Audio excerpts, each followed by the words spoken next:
ঘর্ষণ বল নিয়ে আমাদের মধ্যে কিছু ভুল ধারণা আছে।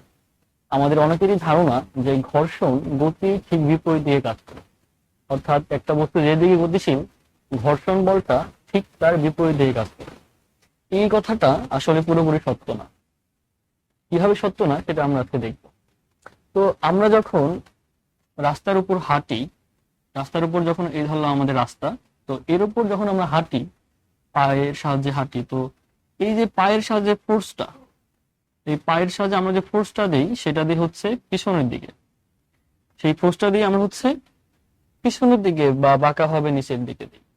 তো এর ফলে আমরা যে ঘর্ষণ বলটা পাবো, সেই ঘর্ষণ বলটা কাজ করে হচ্ছে সামনের দিকে। এর ফলে ঘর্ষণ বলটা কাজ করে হচ্ছে সামনের দিকে। আমরা ফোর্স দিচ্ছি পিছনের দিকে, ঘর্ষণ বল কাজ করতে সামনের দিকে, এবং আমরা এগিয়ে যাচ্ছি সামনের দিকে, অর্থাৎ আমাদের গতি হচ্ছে সামনের দিকে।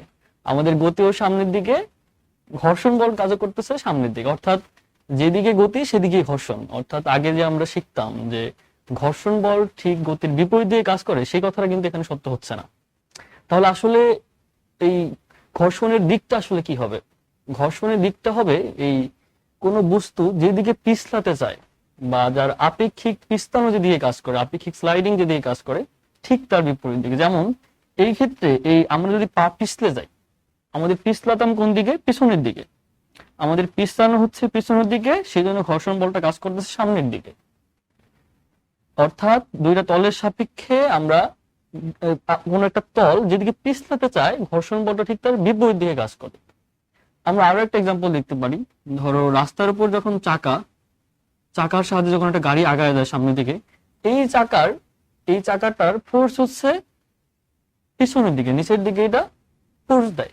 এই ফোর্সের ফলে স্লাইডিং ফোর্সটা কাজ করতেছে এদিকে বিপরীত দিকে। তাহলে ঘর্ষণ বল কাজ করবে এইদিকে, এবং এই ঘর্ষণ বলের সাহায্যে কিন্তু চাকা সামনের দিকে আগায় যায়।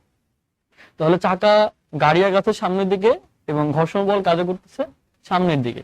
তবে একটু খেয়াল করা দরকার, এটা কিন্তু এই যে গাড়িটা, আমরা যে গাড়ি কথা এখানে চিন্তা করতেছি, এই গাড়িটা ইঞ্জিন এখানে একে ফোর্স দিচ্ছে।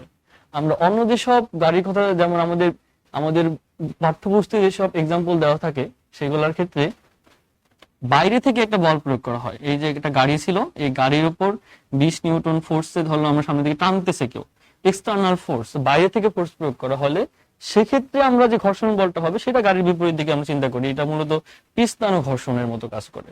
পিস্তানো ঘর্ষণের ক্ষেত্রে ওই কথাটা সত্য যে সবসময় ঘর্ষণ গতির বিপরীত দিকে কাজ করে, কিন্তু আমরা একটা জেনারেলাইজ ফর্মুলা যদি দাঁড় করাতে চাই, সেক্ষেত্রে আমাদের বলতে হবে যে ঘর্ষণ কাজ করে আসলে হচ্ছে যেদিকে পিছলাতে চায় আপেক্ষিক পিছলানো তার বিপরীত দিকে।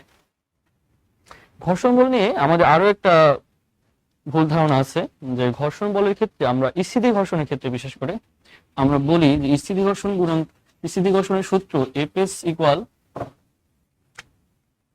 স্থিতি ঘর্ষণের ক্ষেত্রে আমরা লিখি এফএস ইকুয়াল মিউ এস আর, যেখানে আর হচ্ছে প্রতিক্রিয়া বল।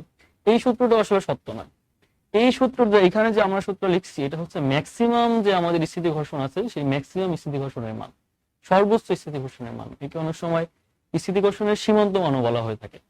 তো এই ক্ষেত্রে এটা কেন সত্য নয়? কারণ স্থিতি ঘর্ষণের মান যে সবসময় এইটা এরকম না হতে পারে, এর থেকে কম হতে পারে। সর্বোচ্চ মান হচ্ছে এটা। খেয়াল করি, আমরা একটা বস্তু ধরো স্থির আছে এখানে, এই বস্তুর উপর আমরা এই বস্তুর সর্বোচ্চ স্থিতি ঘর্ষণ গুণাঙ্ক ধরলো আমাদের 30 নিউটন। সর্বোচ্চ স্থিতি ঘর্ষণ গুণাঙ্ক হচ্ছে 30 নিউটন, অর্থাৎ এর থেকে বেশি বল যদি আমি একে দেই তাহলে সে গতিশীল হতে শুরু করবে। তাহলে যখন আমি এর উপর 10 নিউটন ফোর্স দিচ্ছি, তখন এই বস্তুটা স্থির থাকার জন্য আমার উপর ঠিক 10 নিউটন ফোর্স ব্যাক দিচ্ছে। আমি যে 10 নিউটন ফোর্স এই দিক বরাবর দিলে এই বস্তুটা ঠিক 10 নিউটন বল পিছনের দিকে দিচ্ছে। তাহলে এই ক্ষেত্রে এটার যে স্থিতি ঘর্ষণ বলের মান সেটা হবে 10 নিউটনে। আমি যত বল দিব ঠিক তত বল। আমি যদি 15 নিউটন বল দিই তাহলে এর স্থিতি ঘর্ষণের মান 15 নিউটন হবে, এবং এই স্থিতি ঘর্ষণের সর্বোচ্চ মান হবে আমাদের 30 নিউটন, যেটা আমরা EPS equal to mu S R দ্বারা নির্ণয় করি।